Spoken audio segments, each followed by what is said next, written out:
上期视频说到，我从广东家乡驾车来到昆明，原计划是在昆明稍作休整之后，就直接去怒江。但是我一查天气才知道，原来怒江那边的天气还是很热的，有24度到30来度。这样的气温睡在房车里，恐怕还是太闷热了，所以我就改变计划了，我要往大理丽江方向走。但是到大理之前，我要去一个以前没有去过的地方，就是楚雄黑井古镇。我一看手机导航，从昆明到黑井古镇只有190公里，但是我太小看这190公里了。下了高速之后，最后的20公里路是最难走的，全是乡村小道，会车极其困难，而且一路上都在修路，坑坑洼洼，最后的20公里整整走了1个小时。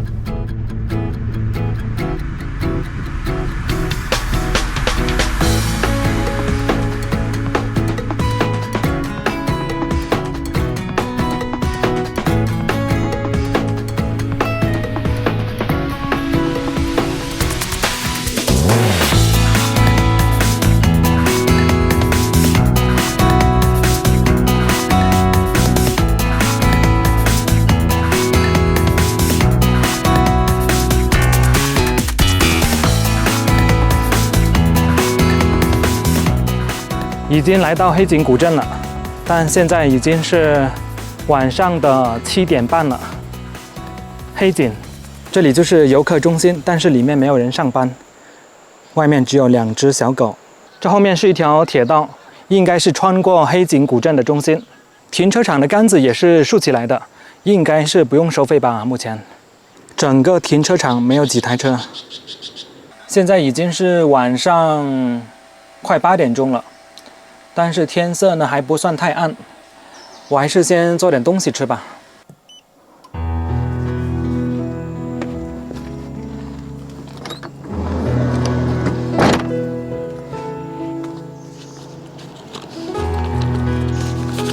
曾經問過自己好多次點解要旅行，次次答案都唔同，所以我決定唔再問呢個問題，因為再問落去都係冇答案。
第二天清晨，一辆列车呼啸而过，把我从睡梦中唤醒。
现在黑井古镇呢是免大门门票的，但是里面有好几个点呢是需要买一张联票。黑井古镇、五马桥、五家大院、朱天寺，往这个方向。在路边种着几棵铁树，我还是第一次看到这么大的铁树。云南果然是植物王国啊，起码要2个成年人才可以抱得过。这一棵铁树虽然不大，但是呢看起来好像是即将要开花的样子。据说铁树开花是非常难得一见的。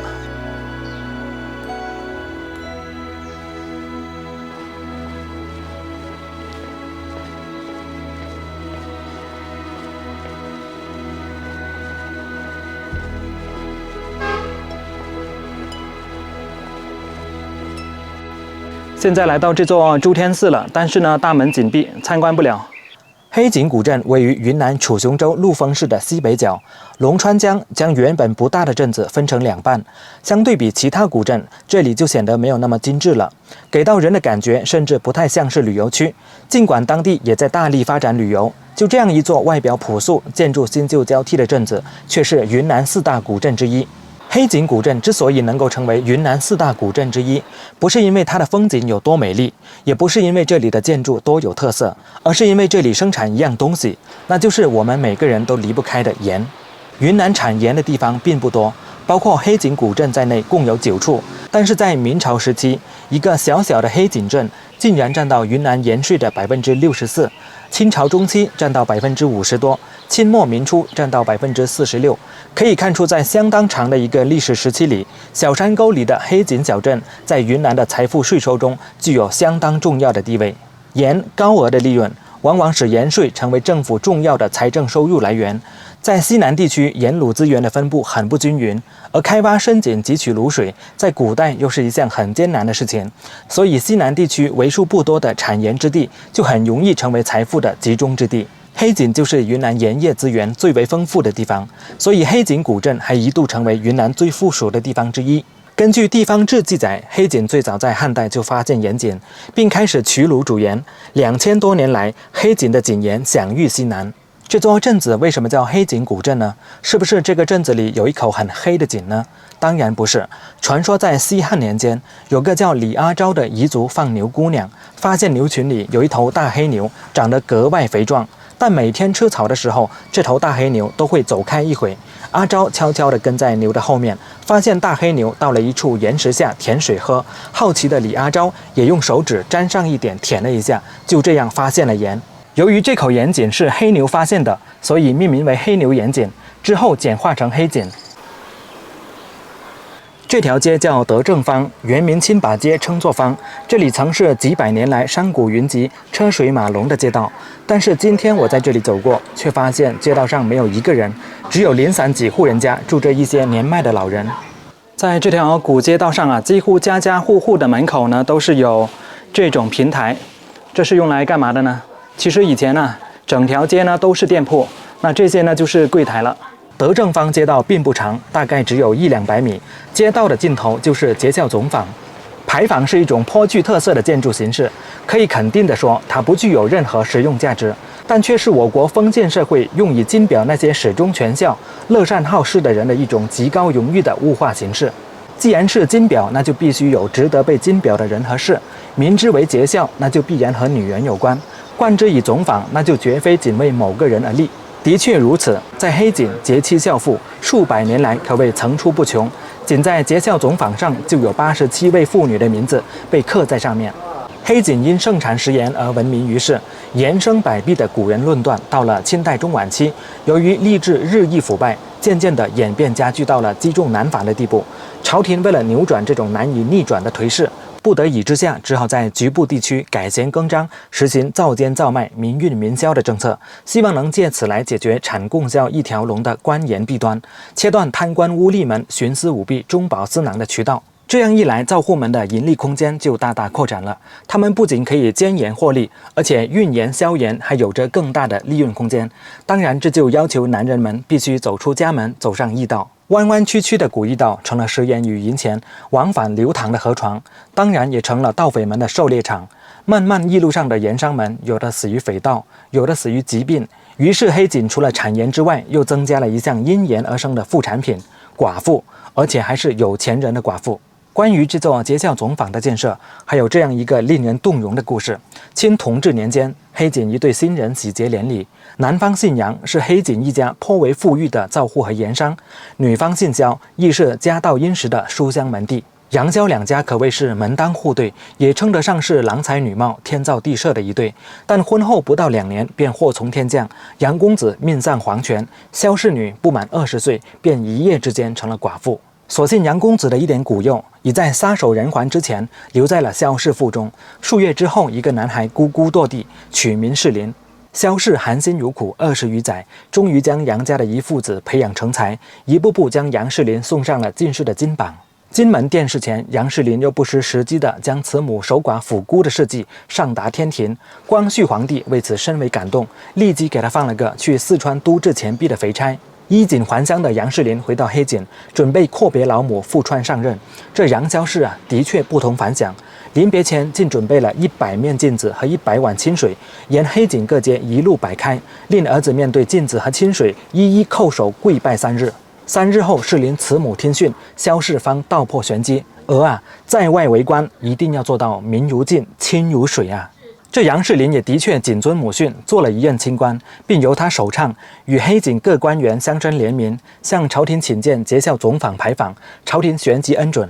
黑井的盐商们自然慷慨解囊，于是便为今天的旅游者们留下了这堪称一件艺术品的节孝总坊。当然，这牌坊的另一面还隐藏着封建社会妇女们无奈的血与泪。在云南境内众多的大江小河上，千百年来修建了无数跨江过河的桥梁。在云南3江并流的肘状带水系上，不知有多少座古桥，它们造型各异，有的早已名扬四海，但还有很多一直深藏在大山之间。这些古桥或宏伟壮阔，或小巧玲珑，或精雕细琢，或古朴随意。山水不同，桥也不同，每座桥都巧妙地融入了自然，变成了一道独特的风景线。五马桥位于黑井镇德政坊北端，横跨龙川江，将古镇的两岸联系在一起。桥高10米，宽8米，长60米。它始建于元大德元年，也就是公元1292年。五马桥的名称来源于一个历史传说。元明时期，此处多次被洪水连墩带桥一并冲走，两岸交通多次受阻，为修桥多次改址建造，但无成效。清康熙年间，一次来了3个叫花子，在线桥之处立了5个木马做桥墩，修了一座木桥，解决了两岸过江之苦。后来又遭多次洪水冲击，但只冲走了桥面，而木马桥墩依然屹立。清康熙43年重修石桥时，遂取名为五马桥。过了五马桥之后，我就来到古镇的另一边利润坊。历史上，山谷以金银石盐、百货、土特产等谋取利润而得名，是山谷云集、贸易繁盛的古街区。其中分布着王家四合院、吊脚楼、一颗印等特色建筑。走到这边，才有一种古镇商业街的感觉。起码大多数店面是有在做生意的。只是在8月中旬，暑假快过了，游客也少了。在街道的入口处，一家传统的理发铺吸引了我，因为这家理发铺的摆设就像是我在上小学那个时代的状态，不禁让人有一种怀旧感。这把椅子看起来起码有好几十年了哦，60多年。60多年了。哦。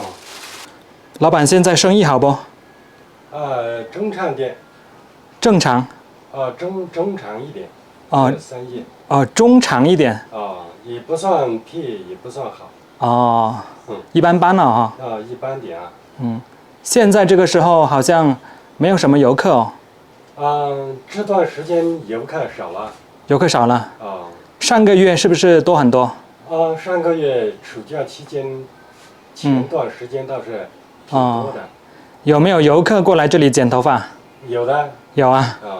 这里剪头发15块钱呢。15块。真的是良心价了哦。现在外面剪一个头发一般都要30、50了。我沿着街道往下走，有卖各种特色美食的，也有卖这里最多的特产黑颈盐，还有当地的特色餐馆，主要的特色菜是盐焖鸡和黑盐火腿。黑牛岩井遗址、大龙祠、文庙、5家大院，都是往这个方向。黑牛岩井，这就是李阿昭和那头黑牛发现的岩井。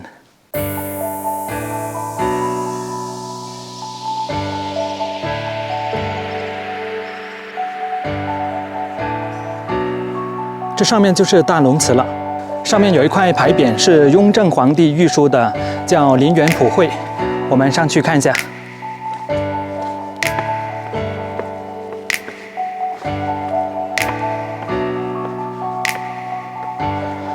大龙祠始建于明代，坐西朝东，雄踞于7星台之上，由山门、大殿、南北厢房和大戏台等组成。大殿面阔5间，木结构，单檐歇山顶。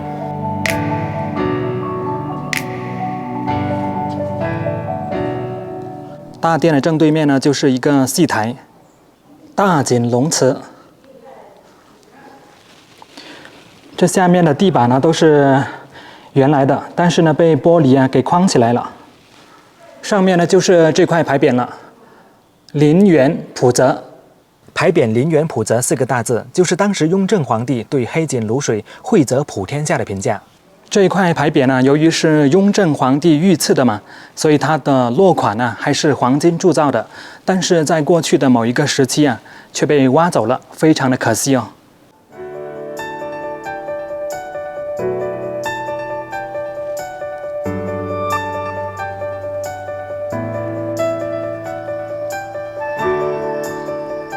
从这里上去就是5家大院，这是当年黑井古镇首富的房子。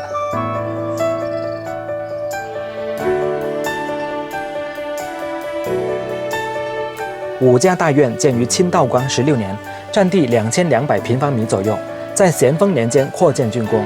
平面格局取6位高升、4通8达、99通9、王隐其中4个意境来设计。其中6位高升是这样来体现的：5家大院的上院和下院分别建在1级和2级台地上，其正中的堂屋均高于天井1级，花园建在3级台地上。花园和上下2院明3层暗2层，形成6级台地，符合房主人高升的愿望。4通8达是这样来设计的：上下2院大门之间有一条14级石阶通道，南中和北厢房均有转角楼梯，既连通各厢房的楼层，又连通上下2院。这4条通道形成了4通8达的布局，满足了房主人生意兴隆通四海、财源茂盛达三江的心理。99通9则是指上下两院总共有99间房屋，其中下院66间，上院32间，大门楼1间。房间的数量表达了房屋主人99通9的寄托。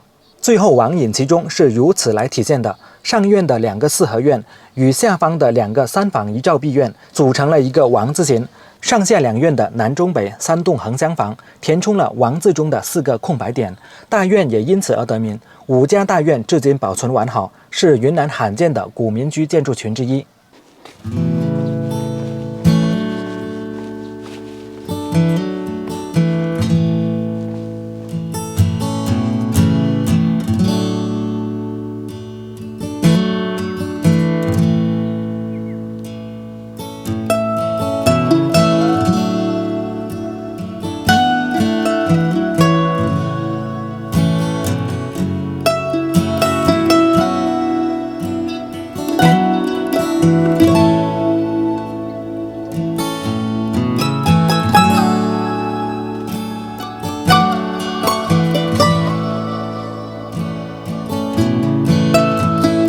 感觉屋内的地板呢都软绵绵的。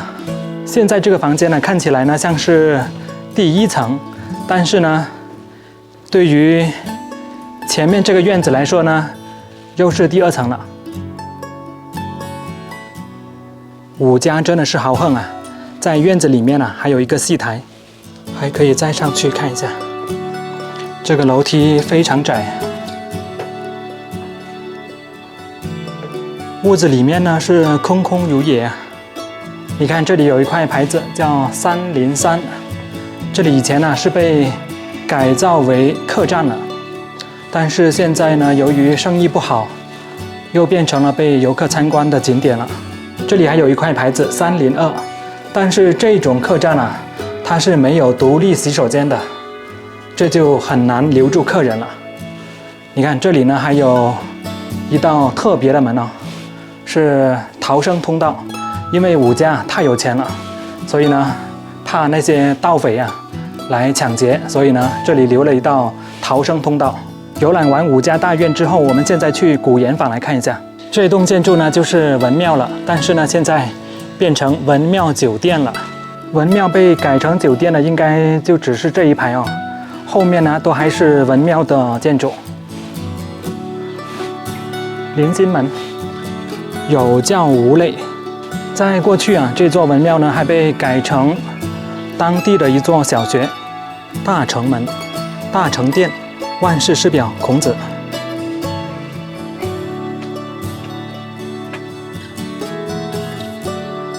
这一条就是清安堤坝了。因为过去这里的盐生意啊太好了，所以呢把山上所有的树木呢都给砍掉了，用来熬盐。然后呢，一旦下雨的话，就很容易发生山洪。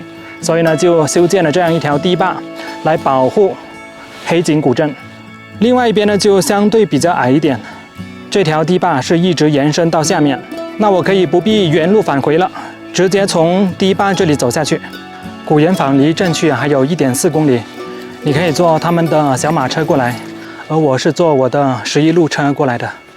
古岩坊到了，这一排排池子啊是用来过滤盐水的。我们去下面的体验馆来看一下，里面好像还在装修诶。古岩文化体验馆，这些就是古岩造了，对吧？这个就是古岩啦。这个是做出来的小锅盐。哦，小锅盐。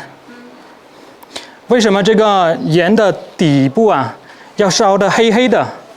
它是用柴火烧啊，它肯定会黑吗？会有点黑吗？哦，这黑色的还能吃吗？这个就是这个它以前嘛，它那个盐，它这个有它不同的功效嘛。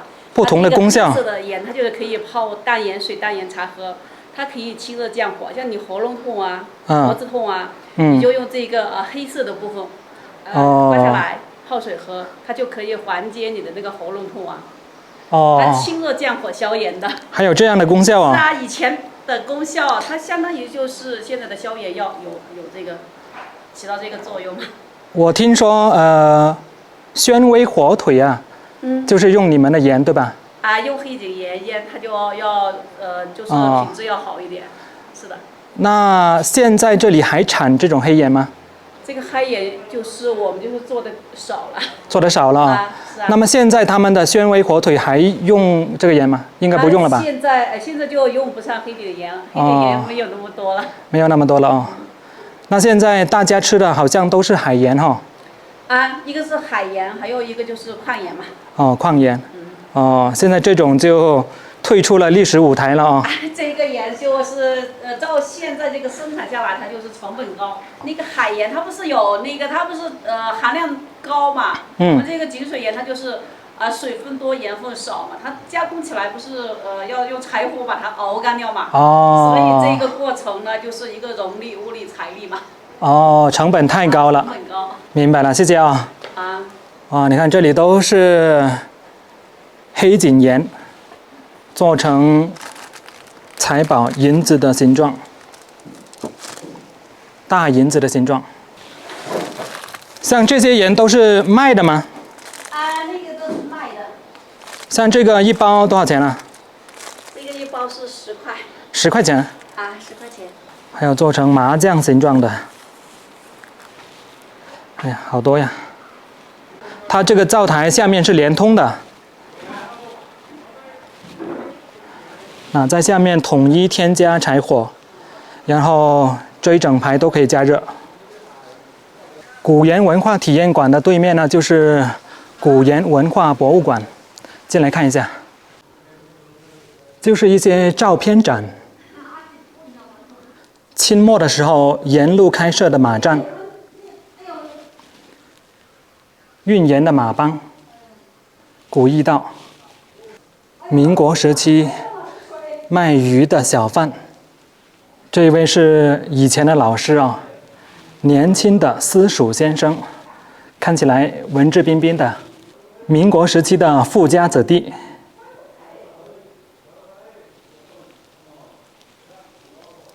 四世同堂，造户人家。这就是普通人家了。黑井因盐而兴，也因盐而衰。